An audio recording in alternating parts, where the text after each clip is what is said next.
दोस्तों social media पर आए दिन अजीबोगरीब वाकयात की वीडियो वायरल हो जाती है। इनमें से कुछ ऐसे वाकयात होते हैं जो कि आदमी को चौंका कर रख देते हैं। ऐसा ही वाकया दोस्तों आज मैं आपके लिए लेकर आया हूं, जिसे सुनकर आप चौंक जाएंगे।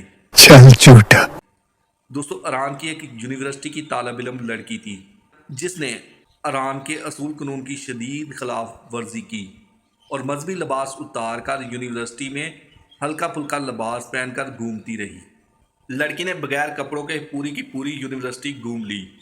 जब लोगों ने देखा लड़की को तो लड़की की शिकायत पुलिस से की, तो पुलिस ने आकर उस लड़की को फौरन गिरफ्तार कर लिया बगैर कपड़ों के। सोशल मीडिया पर एक ईरान की यूनिवर्सिटी का वीडियो तेजी से वायरल हो रहा है, जिसमें एक लड़की ने ईरान के लिबास की खूब सख्त खिलाफ वर्जी की और अपनी मर्जी का लिबास पहनकर यूनिवर्सिटी में घूमती रही।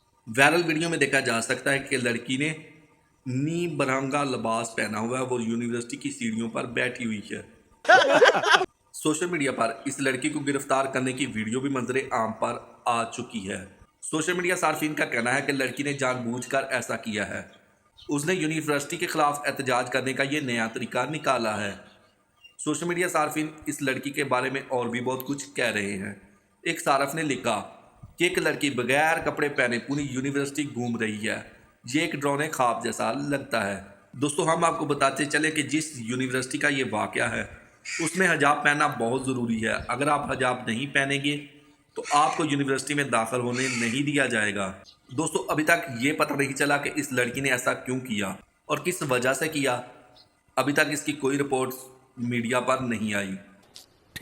2022 में भी दोस्तों हम आपको बताते चले कि इस तरह का वाकया ईरान में पेश आया था। एक लड़की ने हिजाब की खिलाफ वर्जी की थी और उसके बाद उस लड़की को कत्ल कर दिया गया था, जिसके बाद शदीद मज़ारे ईरान में शुरू हो गए। दोस्तों वीडियो आपको कैसी लगी? अगर वीडियो अच्छी लगी या वीडियो पसंद आई है तो वीडियो को लाइक करें, कमेंट सेक्शन में जाके अपनी राय का इज़हार ज़रूर कीजिए। अगर आप इसी तरह की चटपटी खबरें और न्यूज़ सुनना और देखना पसंद करते हैं तो मेरे चैनल को सब्सक्राइब जरूर कीजिए। मिलते हैं एक नई वीडियो के साथ, तब तक के लिए दोस्तों अल्लाह हाफिज़।